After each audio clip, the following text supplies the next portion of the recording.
One of the most famous unsolved mysteries is the disappearance of Malaysia Airlines Flight 370 that vanished on March 8th of 2014 while flying from Kuala Lumpur to Beijing with 239 people on board.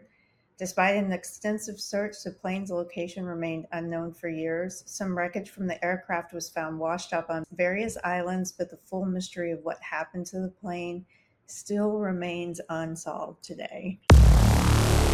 Underwear, alcohol, syphilis, murder, forbidden.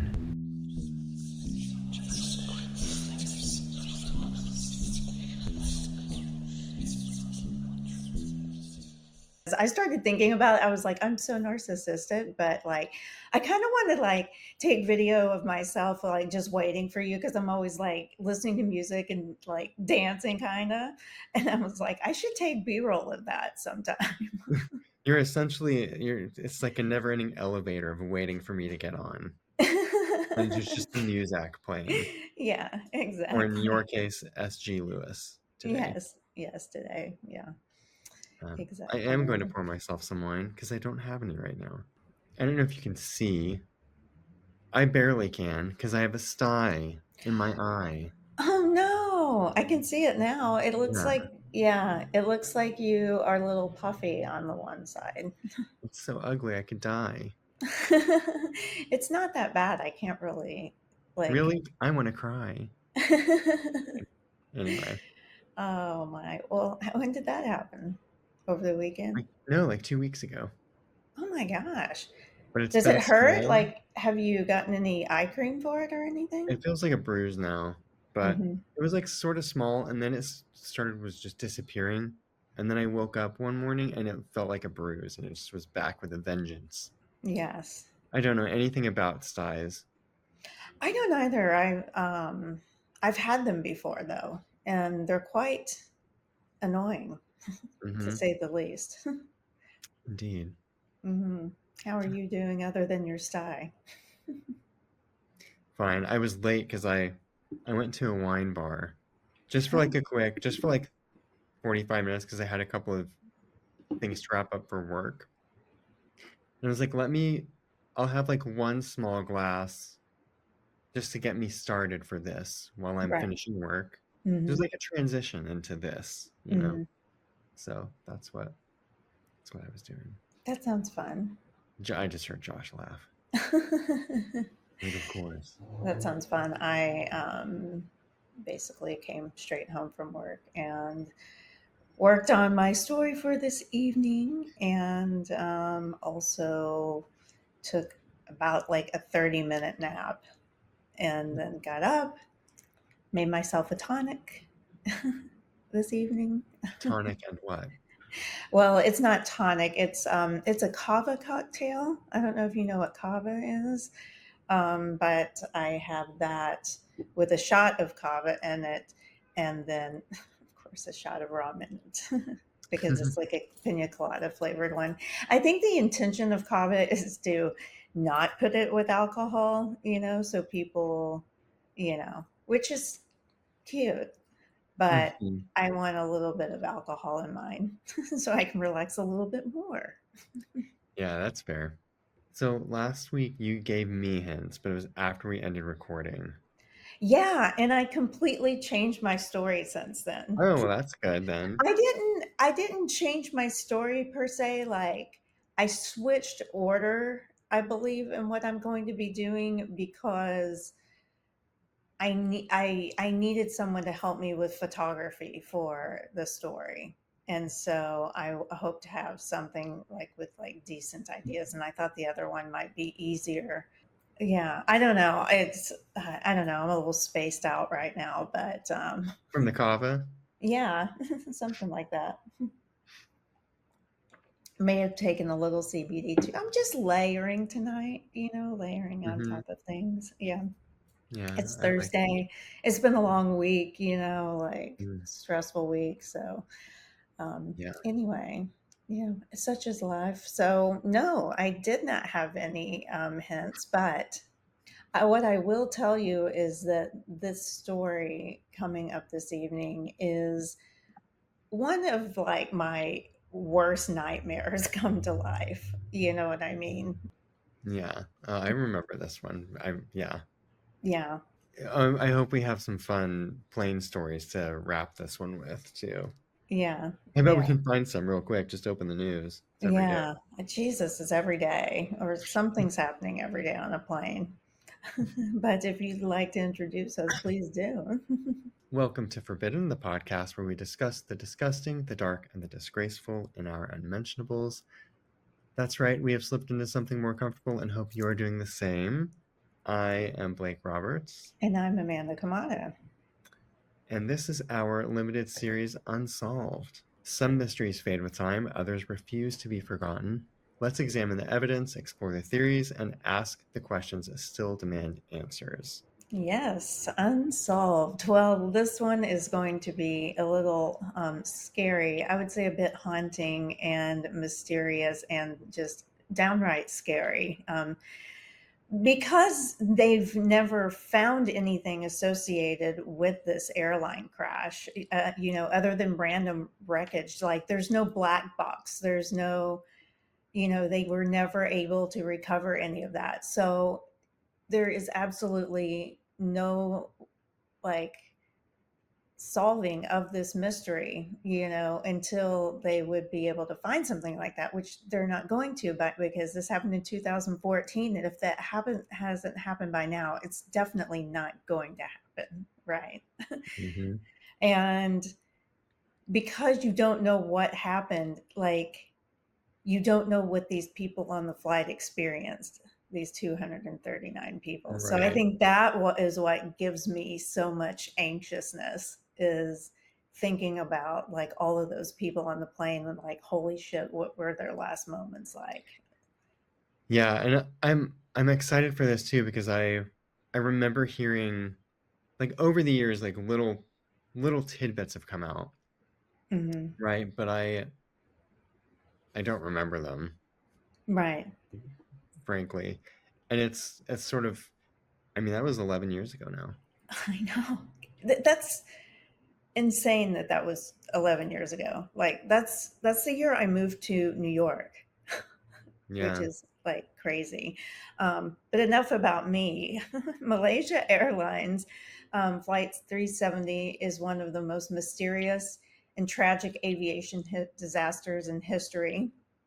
On March 8th of 2014, the flight, a Boeing 777-200ER, was en route from Kuala Lumpur, Malaysia to Beijing, China with 239 people on board. It disappeared from radar less than an hour after takeoff, and despite extensive search efforts, the plane's final location remains unknown to this day. So I used Britannia.com, which I guess is Encyclopedia, what was Encyclopedia Britannia, like Britannica?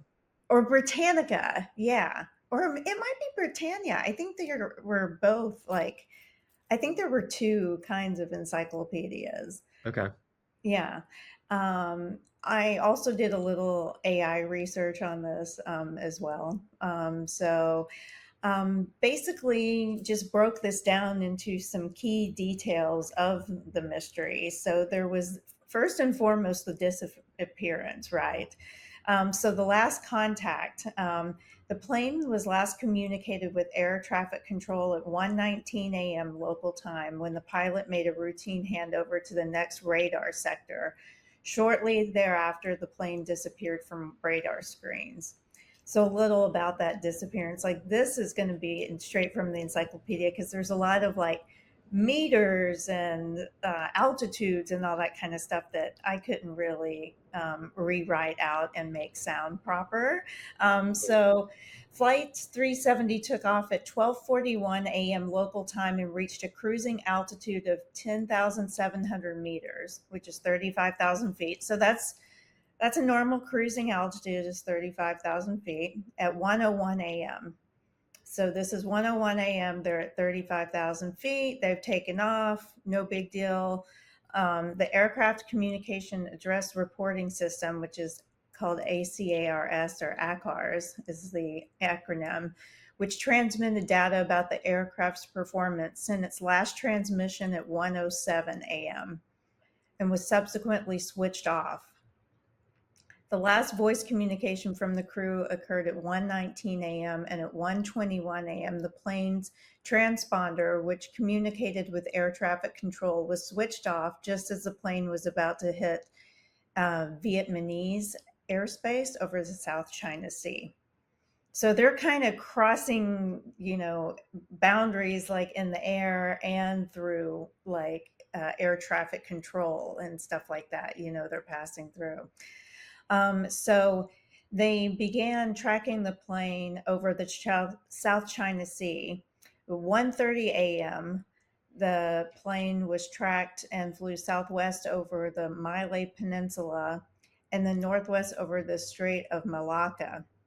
At 2:22 a.m., Malaysian military radar lost contact with the plane over the Andaman Sea. It says it received some satellite. I am in Marstat satellite. I don't know what that is.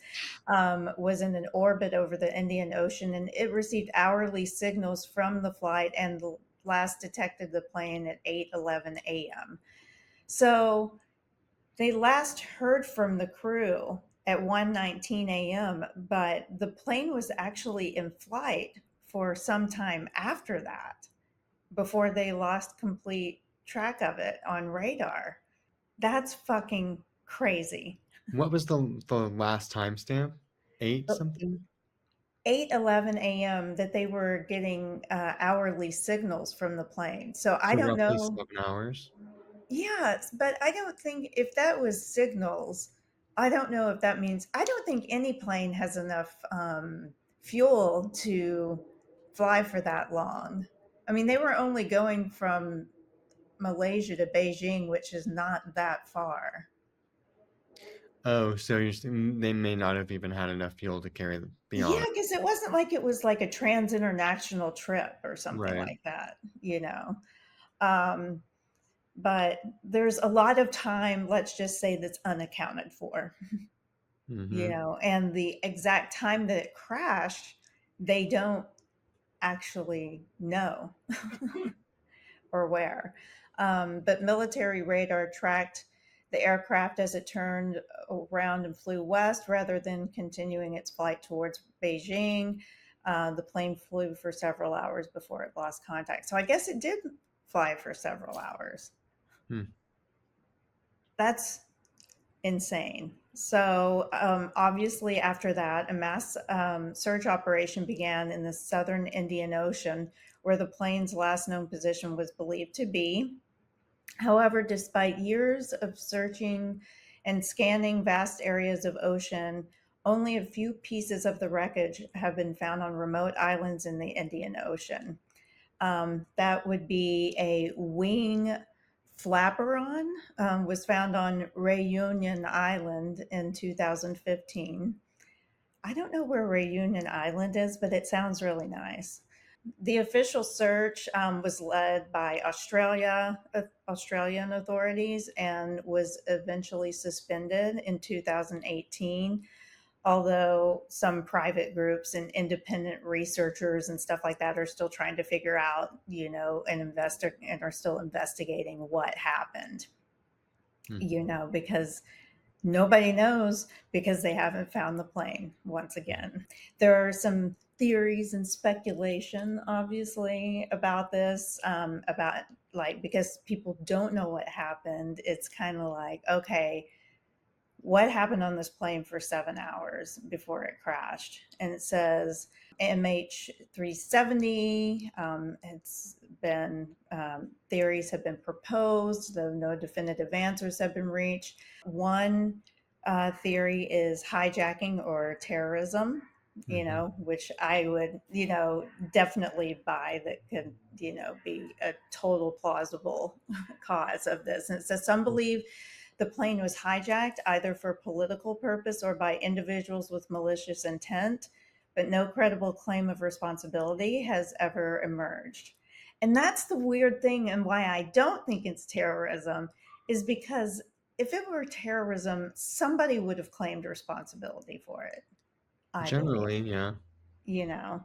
Um, the second theory is pilot involvement.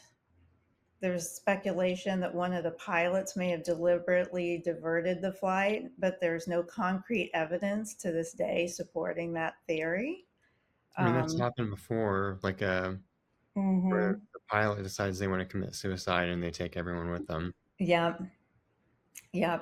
Mechanical failure, like a catastrophic mechanical failure or fire on board, may have incapacitated the crew and passengers, leading the plane on a deviation from its path. I don't buy into that because they wouldn't have flown for 7 hours. Exactly. The time is, yeah, yeah. Yeah. And the last one is hypoxia or oxygen deprivation. Some experts speculate that a sudden loss of cabin pressure could have caused the crew and the passengers to become unconscious, which would explain the plane's uncoordinated flight path. That one I can buy into.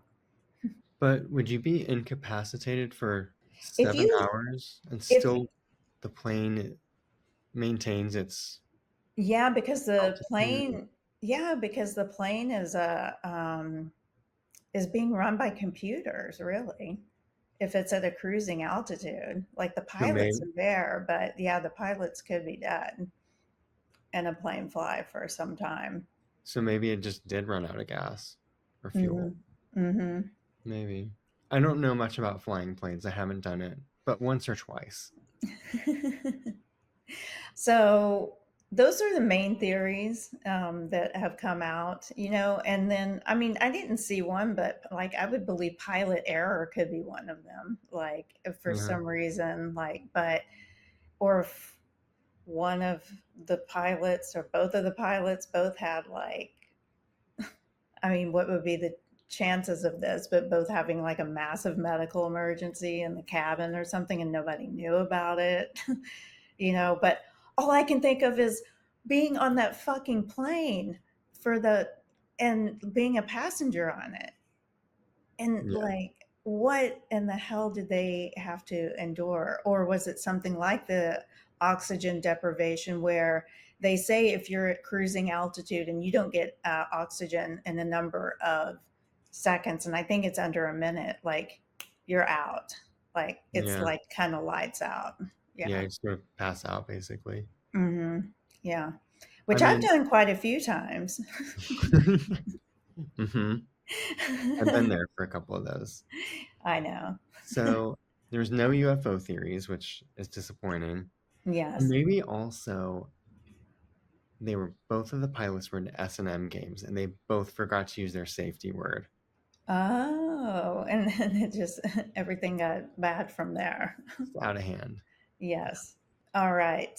So just to kind of recap their final location, based on satellite data known as Inmarsat data, investigators believe that the plane continued flying for about 7 hours after losing radar contact with its final location along an arc in the southern Indian Ocean. The area is extremely remote and challenging to search. The search zone is a 120,000 square kilometer area, but it yielded no definitive results. So, like, that's a huge area. Like, I don't know how many kilometers that is, but it's a lot of kilometers because I do everything in miles Yes. because I'm not European or I live in the United States. I do Yeah. believe in us like hanging on to our own metric system, by the way. I do just out of pure laziness. Same. But the search area, let's just say, was pretty vast. So I had said before that the Australian authorities were involved in this findings and doing all the research and stuff like that, or the investigation into it. Their Transport Safety Bureau and other international agencies have issued reports that have outlined various potential causes, but have stopped short of definitively concluding what happened. The search of the plane was officially ended in 2018, though some of the victims' families continue to call for further investigation. There was, definitely some good that came from this. It had an impact on the aviation industry with new technologies and protocols being implemented to improve tracking of aircraft in remote areas, which I guess is good because if you're flying, internationally and stuff like that, I'm sure there are points in the flight where you're like in the middle of nowhere ocean and it's like, what could possibly, happen if something happened here?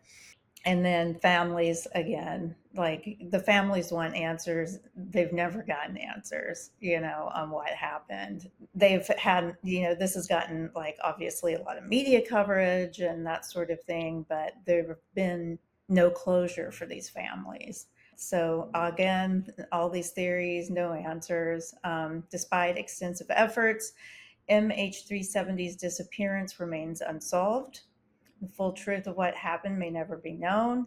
It's led to various documentaries, books, and theories, but none of them have provided a conclusive evidence of what happened on that fateful night. And its disappearance had become a symbol of the uncertainty and complexity of modern air travel, with lingering questions or unanswered mysteries about the fate of the aircraft and those on board. So that is the story of MH370. I mean, there's really not a lot to it. It's like it took off. We know it crashed. We don't know why. We don't know where. We Right. know maybe when ish, Um, but I just can't imagine if it was a hijacking situation or something like that, how terrifying that would be to live for 7 hours not knowing if you were going to be crashing in a plane or not. I'd There's much rather have the hypoxia. there's so many terrifying things there because I don't really know what happens. Like if let's say there's a change in cabin pressure and like the things drop from the ceiling and there's a sudden change in elevation, like maybe you would just pass out, maybe you have a heart attack, or maybe you don't, and then you just are alive until you hit the water or whatever. Yeah. Yeah, I don't know what does an impact look like when a plane hits the ocean like that. Oh my God. It like goes into a gazillion pieces. Right, it would just I'm sure it would be very quick. Yeah, but they never, what's interesting is they never found like a large debris field, which Right. normally happens, right? They Hmm.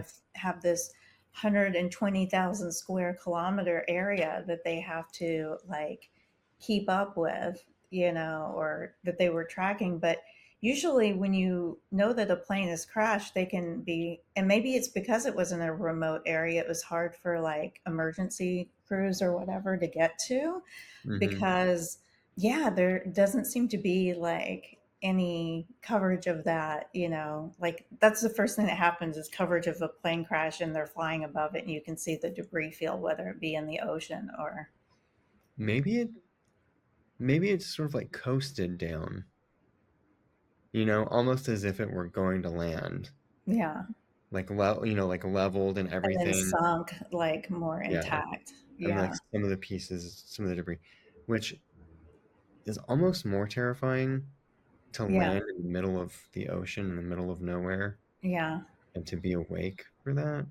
I mean, Yeah. I don't know if you would be, but Yeah. and like the water coming in and just the dark I ocean, can't, I mean, dark this, things. I'm telling you, this is like this story was wigging me out whenever I was reading it because I was just like, I don't want to fly right. I just don't want to fly. There's so many airplane things going on. I think I saw something happened in Phoenix not too long ago. I mean, Like there's a, constantly things. yeah. I mean, and what's really fun for me is that I'm flying to New York next week, and then after that, I'm flying out to see you. Yes. So thank you for doing this story right before Oh, air travels. you're welcome. Hmm. Maybe I'll listen to this episode while I'm on the plane. Oh, that would be creepy. Don't do that. No, I won't. I would have a heart attack if I watched this thing on a plane. It would be like snakes on a plane.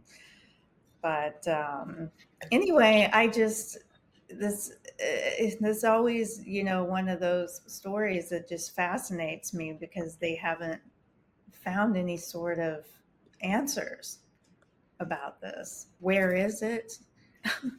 Why was it never found?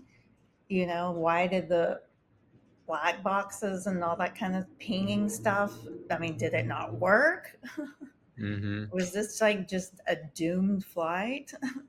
I remember when that happened, and I think everyone expected it to be found.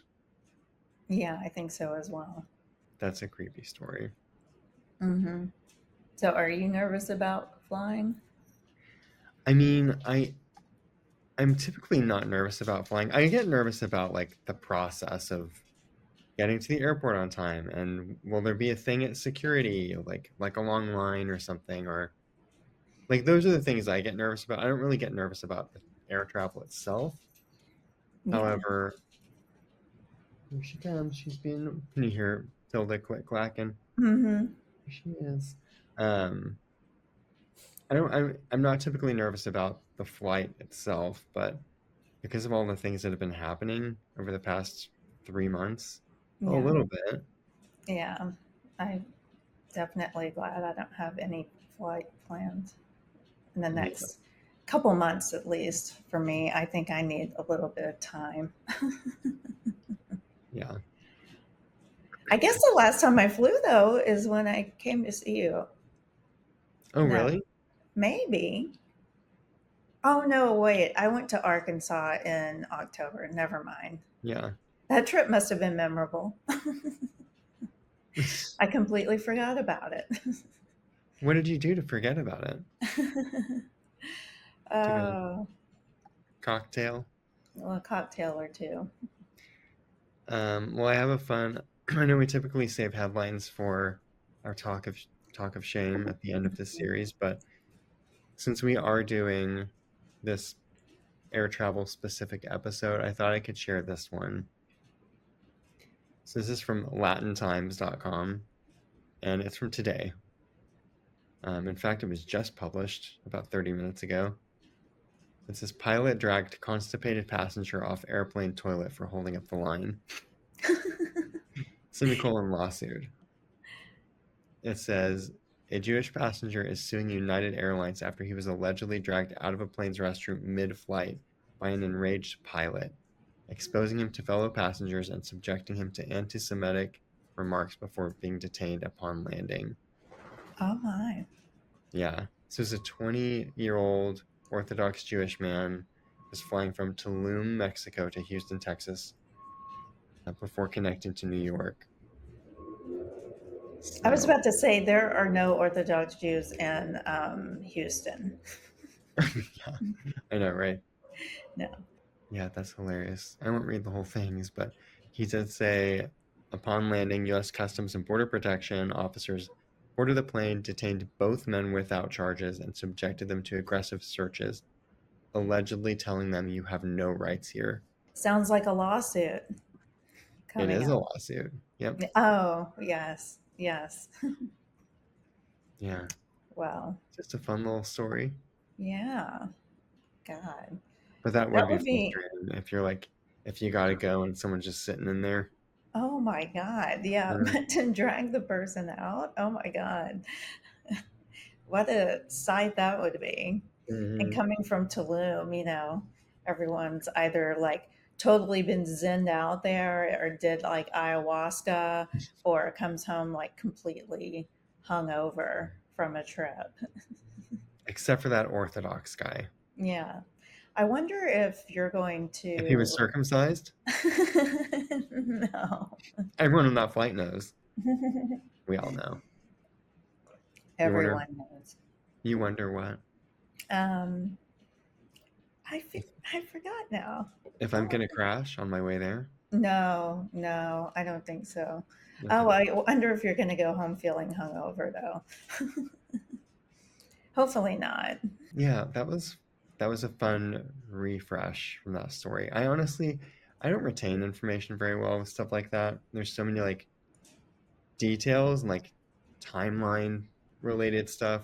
I had no idea about the timeline and that it was like hours. Like I thought I was under the impression this entire time that it was just a crash and they just didn't know what happened. Like, but I didn't know that they were able to track it for a few hours after losing contact at like 1:19 a.m.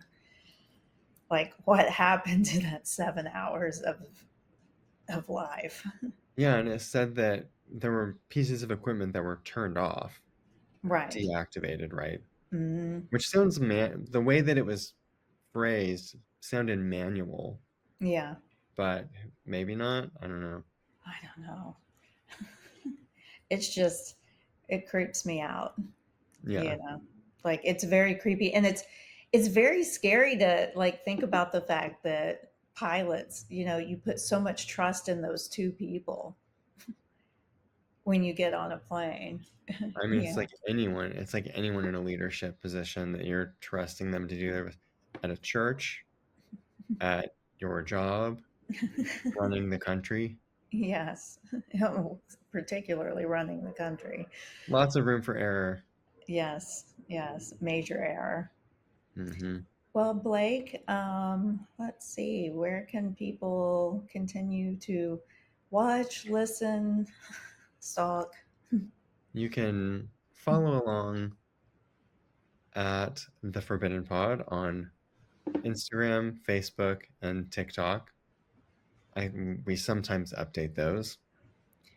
You can check out our website, which also we sometimes update Yes. at theforbiddenpod.com. And you can always get in touch with us and send your nudes and feedback to hello@theforbiddenpod.com. And Preach. continue to listen, watch, rate, review, and subscribe, please, on YouTube, Spotify, and Apple. And shout out to one of our listeners who left us a lovely message on YouTube this week. I was very, it was just nice to see a message from one of our listeners and a positive And one a at that. nice one. A nice one at that. I get nervous, and anytime I see a comment, I'm like, oh God, what are they? Like, hi, I fucking hate you. This was terrible. Yeah. Go kill And when they're yourself. coming for you. Yeah, Yeah. exactly. I can see Mhm. what you're wearing right now. I'm standing outside of your house. Mhm. I mean, that one's sort of fun.